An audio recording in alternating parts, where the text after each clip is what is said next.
Salam Waiswa. I'm the head of litigation, prosecution, and legal advisor at UCC. But I'm a prosecutor here. I prosecute communication offenses in this court here. So the first case of Segirinya Price, also known as Goa, that gentleman was caught red-handed at a site in Namankoma, that place, by the surveillance team that had been deployed by the ATC and their security companies. Because in that area, there is an increase in the cases of vandalism. So what the telecom operators did was to deploy security people to keep moving around all night, survey, to protect their infrastructure. So on that day, they reached that site and they just found that man. He had broken into the fence, broken into the generator room, and he had begun dismantling the generator, part by part. And that's when the security people rounded him. He was surprised, and then by the time he tried to make noise and shout, he had already been surrounded. But two of his colleagues with whom he had come were still outside. So when they heard these people surrounding this one, they managed to run and they disappeared. We are still looking for them and we believe we shall get them. But now this one, when he was charged, at first he denied the charges. Then yesterday when we came before the same court, he said, I'm sorry, I was there, I committed the offense, I want to be forgiven.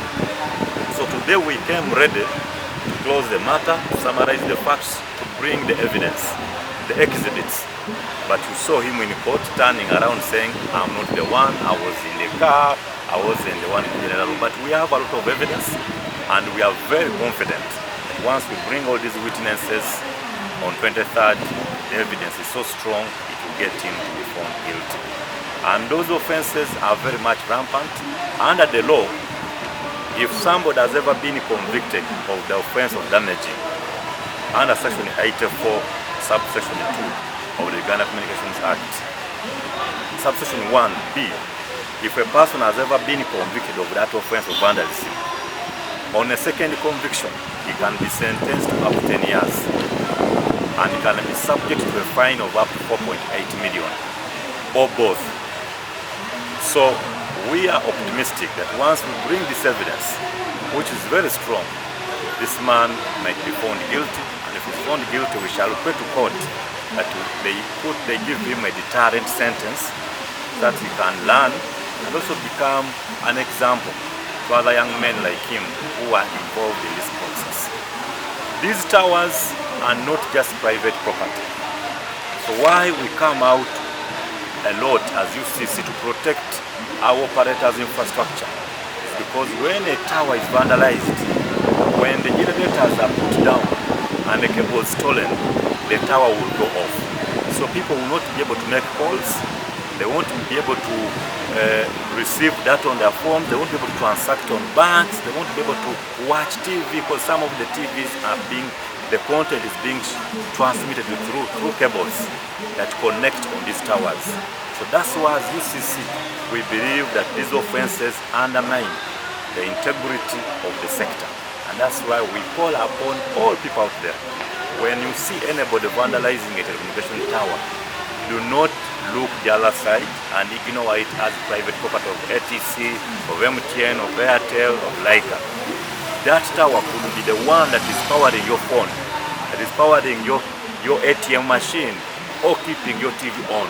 So let us all work together to protect the communication infrastructure. So that's the first gentleman, Fresh. And surprising, the same person had ever been prosecuted and he pleaded guilty and entered into a plea bargain and he was sentenced to 2 years by the same court. And he served until May last year. So last year he is released from prison. This year he is committing the same crime. So we call upon parents and guardians. This man is only 30 years of age. If he's sentenced to say 5 years, that's a lot of time for him to spend in prison. But let's advise our young people to use their knowledge, their energy for good, as opposed to participating in this criminality. let's go to the second. We got the second one. Yeah, those ones I wanted to ask, but you've already answered them. That's all. Very I do eloquent. appreciate. Okay, let's go to the second. The second one, the second suspect, he was found operating an illegal radio called Crest FM in Kyotera. This radio had been on air for over a year, and we had been monitoring it, giving them warnings to stop broadcasting. We even published notices in the newspapers and online, calling upon Crest FM together with other illegal radios to stop illegal broadcasting to avoid being enforced upon and being prosecuted. So in October 2024, we closed the radio, we found it on air, we confiscated the equipment, but this man was not cooperative. He first disappeared a bit, then he began using social media to abuse the commission, leaders of the commission, officials of the commission, intimidating them and threatening violence. So after a lot of work putting together all the pieces of evidence, we decided to prosecute him in court so we can bring evidence and use him as an example to other people who are opening up illegal radios. Because this is a growing problem. There are many illegal radios mushrooming across the country, and we've come out many times to advise illegal radio operators to close them on their own to avoid going through this. For this man, the offenses with which he's been charged, he has pleaded guilty. If his guilty plea is sustained, court could sentence him to up to 5 years. Now he's only 27 years. You've heard his father is sick. Now if you're sentenced to 5 years in prison, even if court is to give him 2, that's a long time. And that's why we call upon anybody out there who is running a radio station, when you know that you've never been given a frequency by UCC, when you know that you don't have a license from UCC, please pull it down, stop broadcasting, and apply for a license from UCC. If the frequency is there, UCC will give it to you and give you a license to properly broadcast. But if you become stubborn and arrogant and you continue operating illegally, you will be caught. And when you're caught, the law will speak. And when the law speaks, it is very loud. It can bite, it can be hard. So we call upon other young people. Most of the victims in these crimes are young people. So we call upon young people. We know you love media, we know you love to own radios, but do not open a radio unless you have a license. This man, we've ever advised him, stop the FM radio and open an online radio. For that one, you can give you an authorization and you run an online radio. You still inform the public. But he insisted on operating on that frequency 92.0 in Kyotera. So the message is to all people who are running illegal radios, stop it before we get you. Because when we get you, you will struggle to find yourself out of court. If you talk of illegal radios, what categories are those? Because someone may be operating a community, how do they call them? Community what? Those bizindalo sort of. Someone say maybe this is the radio. Yes. But sometimes the work they do resembles that of the radio, what they do. What is that you call illegal radio? Okay, under the law, what we call illegal radio that amounts to illegal broadcasting is any person who sets up a radio either on FM or online or using open air broadcasting equipment like a Zindaro. For as long as you are using any equipment to broadcast to the public, that is broadcasting. Because the definition of broadcasting under the law is so broad to mean and include anything that involves dissemination of information that can be simultaneously received by the public. That amounts to broadcasting. So if you're running a Kizindaro, that is illegal broadcasting. If you're running an FM radio without a license from UCC, that is illegal broadcasting. If you're running an online radio, even if it's not on FM but it's online, but it's a radio where you run shows, you read news, you report, you play music, you must get a license from UCC.